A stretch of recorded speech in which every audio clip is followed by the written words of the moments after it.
चलिए आज अपन लोग पढ़ते हैं उत्तर प्रदेश पुलिस में सीधे फंसने वाले क्वेश्चन। प्रयास करेंगे अपन लोग उसमें से क्वेश्चन को फंसाएंगे। कल भी हमने पॉलिटी का रिवीजन किया था, आज फिर पॉलिटी का रिवीजन करते हैं और पॉलिटी में किस प्रकार से क्वेश्चन बन सकते हैं उसको पढ़ेंगे और ऑप्शन से हम उसको खोलने का प्रयास करेंगे। पहला क्वेश्चन आपका सबसे सरल क्वेश्चन आपको देते हैं। पहला सबसे सरल क्वेश्चन है, भारत की संविधान निर्मात्री सभा के अध्यक्ष कौन थे? हमने कल भी पूछा था। मतलब भारत की, कहाँ की? भारत की। आप लोगों, भारत की संविधान निर्मात्री सभा के अध्यक्ष,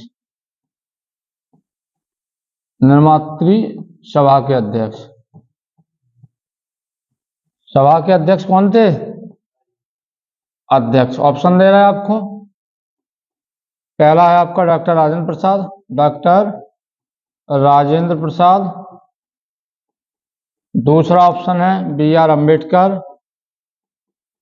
बी आर अम्बेडकर। तीसरा ऑप्शन है सरदार वल्लभ भाई पटेल यानी सरदार पटेल। और चौथा ऑप्शन है आपका पीटी नेहरू। तो इसमें आंसर क्या है? डॉक्टर राजेंद्र प्रसाद। लेकिन अब आपको ये तो पता चल गया कि इसके राजेंद्र प्रसाद हैं। तो डॉक्टर भीमराव अम्बेडकर कौन सी सभा के अध्यक्ष थे? प्रारूप समिति के। ये डॉक्टर साहब थे प्रारूप समिति के अध्यक्ष। प्रारूप समिति का गठन कब हुआ था? बताओ, प्रारूप समिति का गठन कब हुआ था? 1946, 1947, 1948, 1949। 1947 में। ठीक। प्रारूप समिति के अध्यक्ष थे डॉक्टर भीमराव अम्बेडकर। और प्रारूप समिति में सदस्यों की संख्या कितनी थी? वेरी गुड, 15 सदस्य हुए हैं। प्रारूप समिति में सदस्यों की संख्या 6 सदस्य थी। सदस्यों की संख्या 6 थी। ठीक है। इसके बाद सरदार वल्लभ भाई पटेल आया। तो सरदार वल्लभ भाई पटेल कौन से थे? प्रांतीय। ठीक है। मतलब जो सबको एकत्रित करने को काम करते, तो एशियन इकाई के अध्यक्ष थे प्रांतीय समिति के अध्यक्ष, प्रांतीय समिति। इसके बाद पीटी नेहरू क्या कहते? जिस संघ समिति कहते, संघ समिति के क्या कहते? संघ समिति के। तो ये 4 क्वेश्चन आपके हो गए। इसके बाद इसी प्रकार अपन दूसरा क्वेश्चन पकड़ते हैं। दूसरा क्वेश्चन है, निम्नलिखित में से कौन सा संविधान सभा का संवैधानिक सलाहकार था? संवैधानिक सलाहकार कौन था? तो आप सबको पढ़ा है, मैं कई बार पढ़ाया है। संविधान सभा में संवैधानिक सलाहकार के पद पे कौन था? बताइए जल्दी से। संवैधानिक सलाहकार कौन था? ऑप्शन दे। संविधान सभा में सलाहकार कौन था? Doctor B R Ambedkar, K M Munshi, B N Rao, T Krishnachari. तो आपको पता हो संविधान सभा के जो सलाहकार थे बी एन राव। यानी संविधान, ऐसा तो बोल सकते हैं हम, संविधान लिखते जाओ साथ में, सभा के सलाहकार, सलाहकार को आते बी एन राव। नोट करते जाओ जो क्वेश्चन समझ नहीं आ रहा है आपको। अगला क्वेश्चन, संविधान सभा द्वारा संविधान को कब स्वीकृत किया गया था? स्वीकृत कब किया हमने संविधान को? कौन से अधिवेशन में हमने संविधान को स्वीकृत किया था? क्वेश्चन बनेगा आपका, संविधान को हमने यानी भारत ने कब स्वीकृत किया? कब स्वीकृत किया? ऑप्शन है, इसका भी ऑप्शन चाहिए। और देखो, भारत के संविधान को मेन स्वीकृत करने का कार्य किसने किया? हमने यहाँ भारत शब्द यूज कर दिया है। अगर अपन यहाँ पे चले जाए तो हम इसमें बोल सकते हैं भारत की जगह अपन दूसरा भी जो हम पेपर में लिख के आएगा, वहां लिख के आएगा संविधान सभा। क्या लिख के आएगा? संविधान सभा। यानी ये भी लिख के आया तो गलत नहीं है, ये भी आ जाएगा कि संविधान सभा ने, यानी संविधान को संविधान सभा ने कब स्वीकृत किया, या भारत के संविधान को कब स्वीकृत किया गया। ऑप्शन आपका है 15 अगस्त 1947। पहला ऑप्शन है 15 अगस्त 1947। दूसरा ऑप्शन है, दूसरा ऑप्शन जो आपका बनेगा वो आपका हो जाएगा 26 नवंबर 1949। 26 नवंबर 1949। तीसरा ऑप्शन है 26 जनवरी, कोई दिक्कत नहीं है, 26 जनवरी 1950। और ई के बाद एक ऑप्शन और अपन दे दें, क्या दे देंगे, 15 अगस्त 1956। बता इसमें क्या है, बी ऑप्शन सही है, 1949। आपको याद रखना है 1949 यानी 26, दिख रहा होगा 26 नवंबर 1949 को हमने इसको स्वीकृत किया। 26 जनवरी को संविधान दिवस मनाया गया, अभी इस नवंबर में नहीं मना रहे, अभी आप गणतंत्र दिवस मनाएंगे उधर जाके, ठीक है। 26 नवंबर में संविधान, उधर आपका गणतंत्र दिवस मनाएंगे। 26 नवंबर इसलिए मनाते हैं कि इस दिन हमने इसको अपनाया था। तो 26 ये है ऊपर वाला, 26 नवंबर 1949 को अब संविधान दिवस इसकी याद में मनाते हैं। रावी नदी के तट पर पंडित जवाहरलाल नेहरू ने 1935 में क्या किया था, झंडा अपना तिरंगा लहरा के अपने आप को मतलब स्वतंत्रता की घोषणा करी थी यहाँ पे, कि हम लोग यहाँ पे, ठीक है, इसी की स्मृति में चलता है सब। और 1950 में हमने इको का करो 26 जनवरी 1950 को हमने लागू किया, पूर्ण रूप से अंगीकार कर लिया, मतलब पूर्ण रूप से अपना लो, और से हमने चालू कर दिया 1950 में। फिर हमने 1950-51 में चुनाव की प्रक्रिया प्रारंभ करी, और 1947 से जो हमारी अंतरिम सरकार आती, बाको का खंडन करके एक नई सरकार का गठन करो, क्योंकि जो पहली सरकार आपकी चुनी गई थी इसमें किसी प्रकार का चुनाव नहीं हुआ था। इसमें क्षेत्रीय, प्रांतीय और उनकी योग्यता के आधार पर एक व्यक्ति को ले लिया गया था हर क्षेत्र से। इसके बाद यहाँ से जो सही लोकतांत्रिक व्यवस्था स्थापित होगी वो 1950-1951 से आपको देखने को मिलेगी। अगला क्वेश्चन बनेगा एक और, हाँ, अधिवेशन कौन सा था यहाँ पे, अधिवेशन था 11वां। जब संविधान सभा ने इसको स्वीकृत किया संविधान को, तब कौन से अधिवेशन में किया, तो 11वें अधिवेशन में। ये भी मत भूलना, कौन से अधिवेशन में, 11वें अधिवेशन। इसके बाद अगला क्वेश्चन, ये क्वेश्चन और बना है, भारतीय संविधान में आरंभिक कितने अनुच्छेद थे, जो तो सबको पता है, 395। आपको नॉर्मल सा पता होगा, जब संविधान आपका शुरू हुआ संविधान, तब अनुच्छेद कितने आते, अनुच्छेद कितने आते, 395। मूल अनुच्छेद आज भी 395 काखा का जोड़ा गया है। इसके बाद हम कहते हैं अनुसूचियां कितनी थी, अनुसूचियां 8 थी, और भाग कितने थे, भाग पहले भी 22 थे और अब 25 हो गए, लेकिन मूल भाग आज भी 22 है। काखा गाया से जुड़ जाए तो 25 हो गए। दो प्रकार के क्वेश्चन बनते हैं, कई बच्चे चिल्लाते हैं कितने हैं, तो वैसे 25-25 बोलते हैं। हाँ, अगर नॉर्मल भाग पूछा है तो हम 25 बोल सकते हैं, लेकिन मूल भाग कितने हैं तो 22 ही बोलेंगे, ठीक है। वर्तमान में कितने अनुच्छेद हो गए, अब 465 प्लस हो गए हैं वर्तमान में।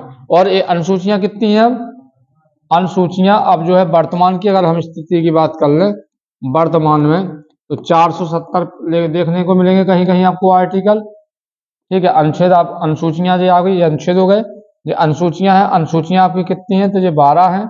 और भाग की बात करें तो वैसे भाग हो गए हैं 25, वैसे भाग हैं 25। और अगर हम करें मूल भाग की बात करें वर्तमान में, किसकी, मूल भाग की, मूल भाग तो कितने हैं, 22 ही है। इसके बाद अगला क्वेश्चन,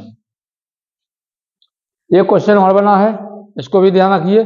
संविधान सभा ने, भारत की संविधान सभा ने भारत के राष्ट्रीय ध्वज को कब स्वीकार किया था, राष्ट्रीय ध्वज यानी कि हमारी जो संविधान सभा है, संविधान सभा, संविधान सभा ने 22 जुलाई 1947, 22 जुलाई 1947 को राष्ट्रीय ध्वज अपनाया था। क्या अपनाया था, राष्ट्रीय ध्वज अपनाया था, ठीक है। इसके बाद अगला क्वेश्चन है, राष्ट्रीय ध्वज हमने इस दिन अपना लिया। 24 जनवरी 1950 को हमने क्या किया, जनगणमन अपनाया, ठीक है। और इसी दिन भारत के राष्ट्रपति कौन बने, डॉक्टर राजेंद्र प्रसाद बने। 24 जनवरी 1950 का दिन नहीं भूल सकते आप। 24 जनवरी 1950 का अपनाओ आपने। एक तो राष्ट्रगान कह सकते हो, राष्ट्रगान, ठीक है, और ऐसे ही राष्ट्रगीत भी अपनाओ आपने। यहीं पे आपके कौन है, डॉक्टर साहब को है, डॉक्टर राजेंद्र प्रसाद भारत के को बन गए, भारत के राष्ट्रपति बने, और सबसे लंबा कार्यकाल इन्हीं का है अभी, ठीक है। अब राष्ट्रपति की अगर हम बात कर ले, और तो हमने सुना समझा दिया आपको। ये बताओ राष्ट्रपति पद है कौन से आर्टिकल में? 52। राष्ट्रपति का निर्वाचन कौन से में है? राष्ट्रपति 56 में है, देखना थोड़ा अच्छे से। राष्ट्रपति को शपथ ग्रहण कौन कराता है? भारत का मुख्य न्यायाधीश। भारत के मुख्य न्यायाधीश का विवरण कौन से आर्टिकल में है? 124। उच्चतम उच्च न्यायालय की जो चर्चा हम लोग करते हैं, आर्टिकल 124 हमने कहा था, याद रखना। आपको ये तो भूलना ही नहीं है, आर्टिकल 124। आर्टिकल 124 पे जो आपका है, उच्च न्यायालय है, सर्वोच्च न्यायालय है, उच्चतम न्यायालय है, ऐसा कर सकते हैं, उच्चतम न्यायालय, ठीक है, न्यायालय। और उच्चतम न्यायालय के मुख्य न्यायाधीश की वेतन कितनी है? 2,80,000। उच्चतम न्यायालय की, इसका जो है कार्यकाल कितना होता है? हाँ, वेरी गुड। चलो हम लोग आगे चल रहे हैं। आगे अगला क्वेश्चन ये है, 8वीं अनुसूची में क्या है? 8वीं अनुसूची, 8वीं अनुसूची में क्या है? 8वीं अनुसूची, 8वीं अनुसूची का ऐसे संबंधित है? भाषा से। कितनी है? 22।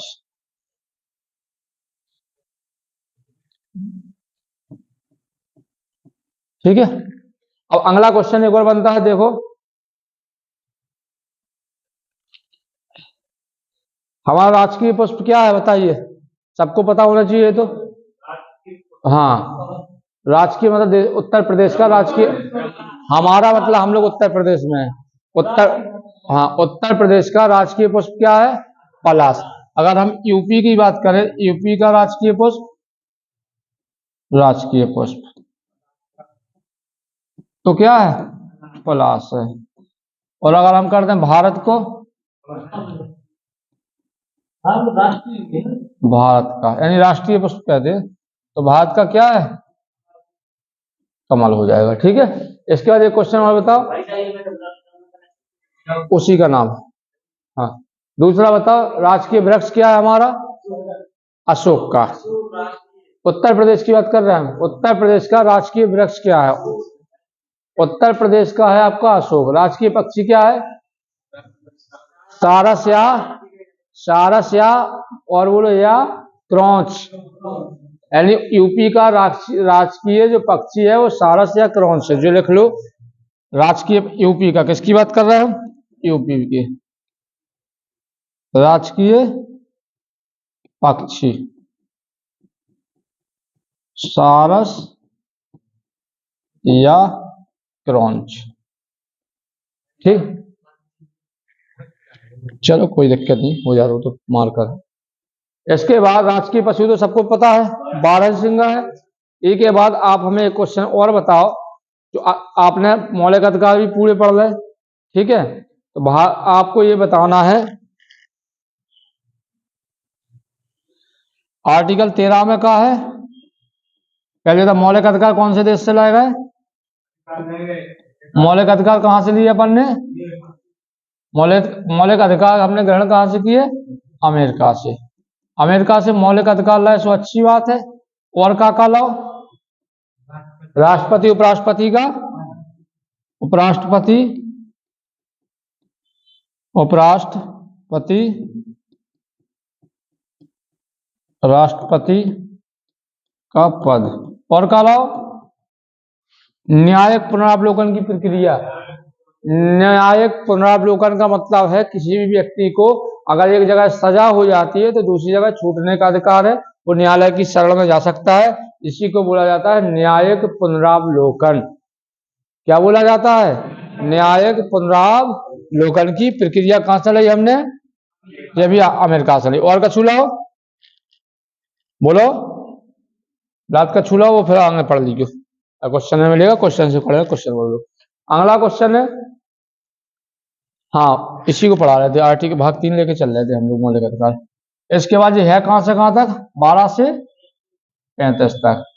आर्टिकल 14 में क्या है? विधि के सामने यानी कानून के समक्ष, विधि के समक्ष समानता। इसके बाद अगर हम बात कर लें आर्टिकल 15 की, धर्म, जाति, लिंग, स्थान आदि के आधार पर क्या नहीं होगा? आदि के आधार पर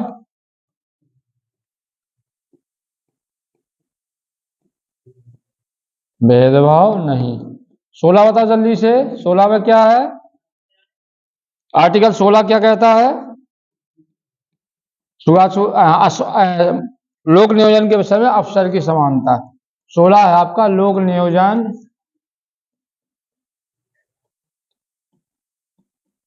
के विषय में क्या है कि अवसर की समानता, अवसर की समानता। 17 का कह रहा हूं,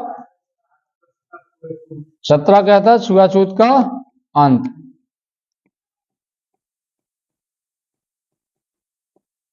छुआछूत का अंत। 18 का कह रहा उपाधियों का अंत।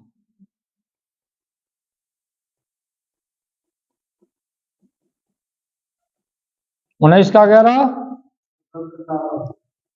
विचार एवं अभिव्यक्ति की, विचार एवं जो शब्द रखे आप, अभिव्यक्ति की आजादी, जय में सभी स्वतंत्रताएं हैं। ठीक है। इसके बाद अगर हम बात कर लें 20 क्या कहता है?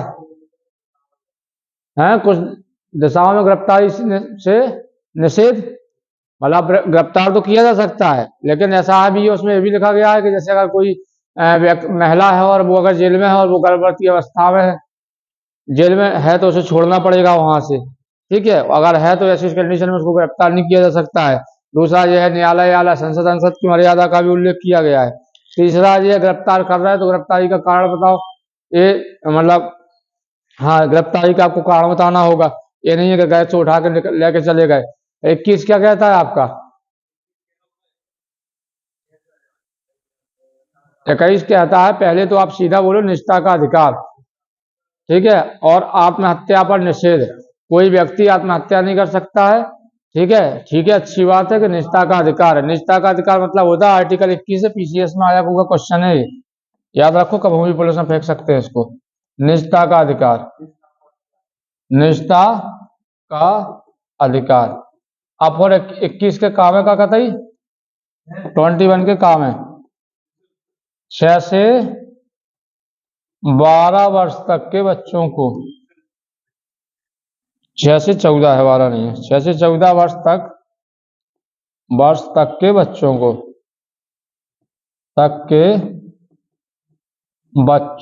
क्या है? निःशुल्क यानी फ्री में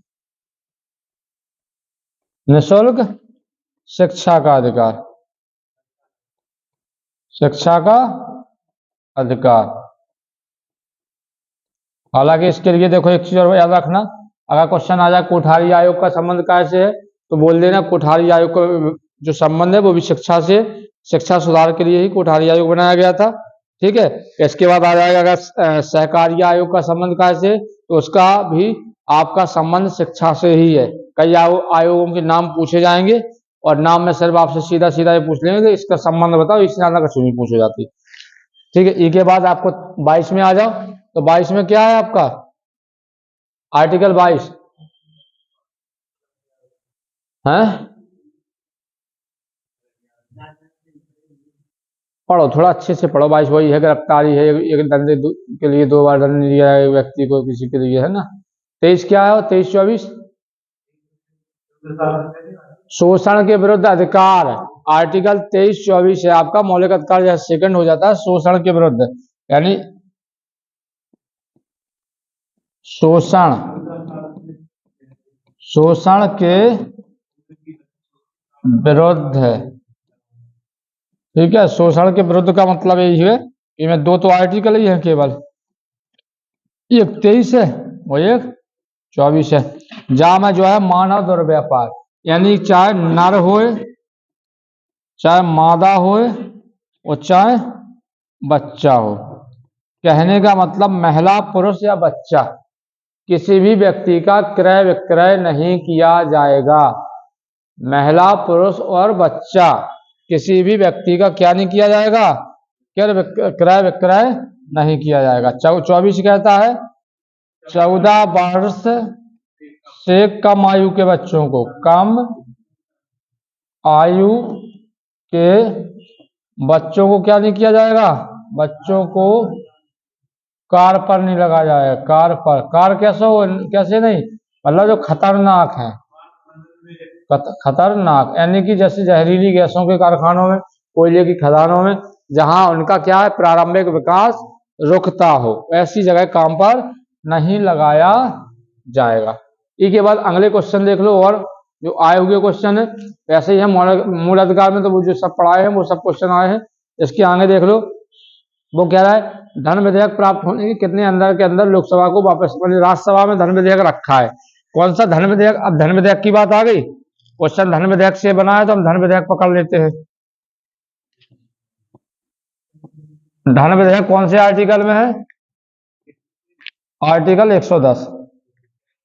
इसको धन विधेयक को राष्ट्रपति की पूर्व अनुमति से लाया जाता है, राष्ट्रपति की पूर्व अनुमति से लाया जाता है। लोकसभा अध्यक्ष यह तय करता है कोई विधेयक धन विधेयक है या नहीं। कौन करता है, लोकसभा अध्यक्ष।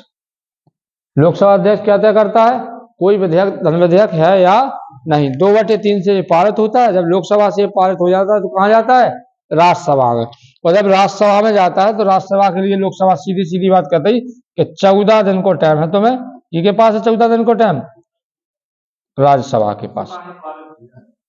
या तो तुम हाँ कर दो, क्या कर दो, हाँ, और जब हाँ नहीं क्यों तो हम क्या कर लें, हम हाँ मान लें। हाँ, मतलब ई के लाने इनकी शक्ति शून्य है, धन विधेयक के लाने का समझो, जो महामहिम जी की अनुमति से लाओ जा, वे पूर्व अनुमति देते के जाकर ले आओ। ठीक है, तो जो क्वेश्चन पूछो भी गो आपको कई बार। और एक क्वेश्चन बनू तो बाकी भी थोड़ा सा देख लेते हैं हम लोग, क्वेश्चन जो बन रहा है तो जो तो समझ में आओ कितने दिन के अंदर। हाँ, ये क्वेश्चन था भारत के सर्वोच्च न्यायालय के कार्यवाहक मुख्य न्यायाधीश की नियुक्ति कौन करता है, बताओ।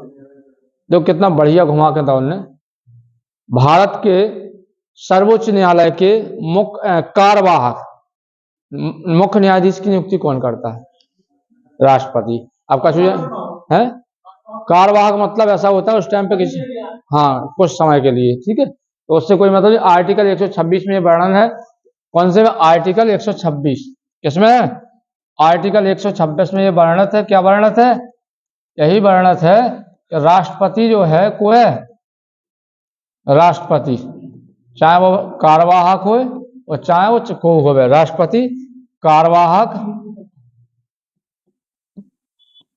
मुख्य न्यायाधीश की नियुक्ति। अच्छा जा बताओ पृथ्वी बेटा, आप हमें ये बताइए कि जो मुख्य न्यायाधीश बनने की योग्यता क्या है, कितने साल का क्या सुई है सिस्टम है कुछ, क्या किस चीज बताओ, एज का नहीं है। हाँ हाँ वो 10+5 का फॉर्मूला बताया था मैं सर्वोच्च न्यायालय के लिए, उच्च न्यायालय के लिए 10 वर्ष वाला, यानी सर्वोच्च न्यायालय के मुख्य न्यायाधीश को क्या करने पड़े, 10 साल तक सरकारी कोर्ट, कौन सा सरकारी, प्लस 5 साल तक जज के रूप में काम करोगे, तब जाके भारत के मुख्य न्यायाधीश बन सकते। ठीक है।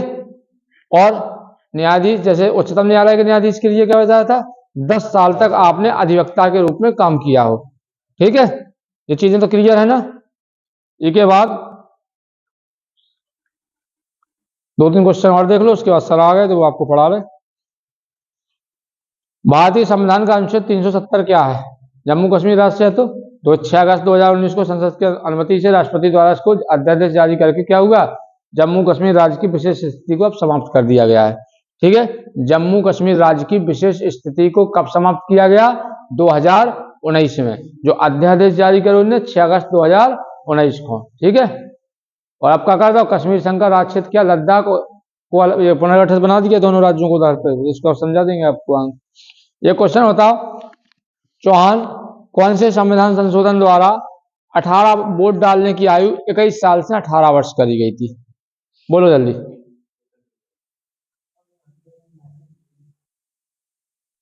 देखो क्वेश्चन समझो, ये फंसा देंगे तो फंस जाओगे। 61वां संविधान संशोधन, 61वां संविधान संशोधन आया कब था ये? 1988 आया। देखो घुमा रहे वो, बिल्कुल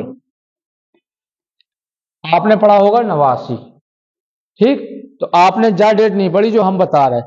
61 में संविधान संशोधन 1988 में मताधिकार की आयु को 21 वर्ष से घटाकर 18 वर्ष कर दिया।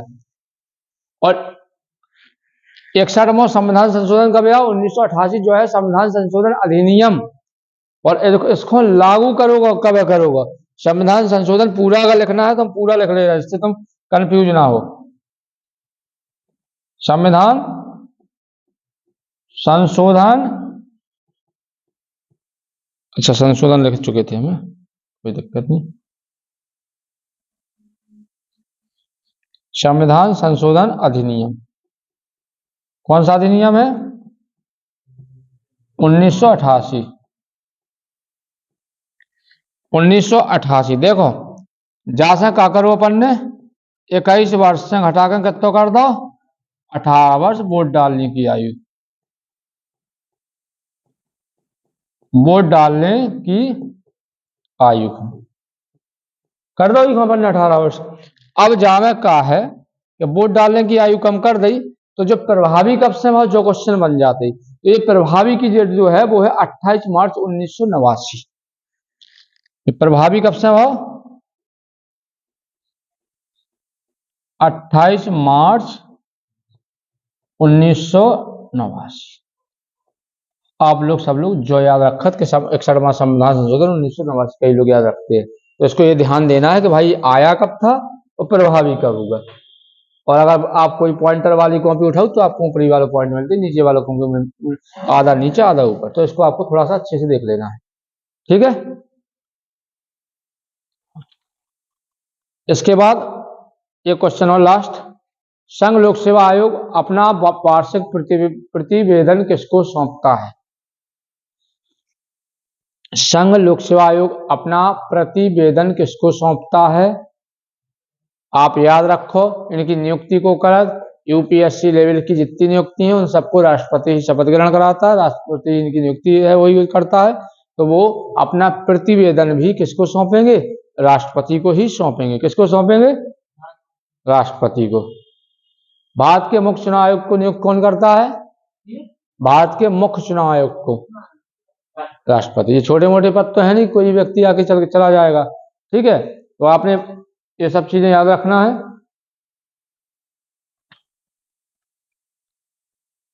एक लास्ट क्वेश्चन बता दो,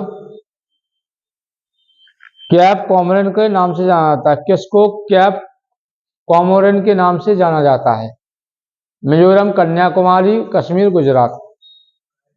किसको कैप कमोरेन या कॉमोरेन लिख के आएगा कहीं कहीं, कैप कॉमोरेन के नाम से किसको जाना जाता है? ऑप्शन आपका है Mizoram, Kashmir, Kanyakumari, Gujarat. Cape Comorin, very good, Kanyakumari आपका है। ये भारत का कौन सा बिंदु है? पूरा पश्चिम उत्तर दक्षिण, दक्षिणी बिंदु है आपका कन्याकुमारी में। पूर्वी बिंदु को क्या कहते हैं? केपिथु कहते हैं। और पश्चिमी बिंदु को क्या कहते हैं?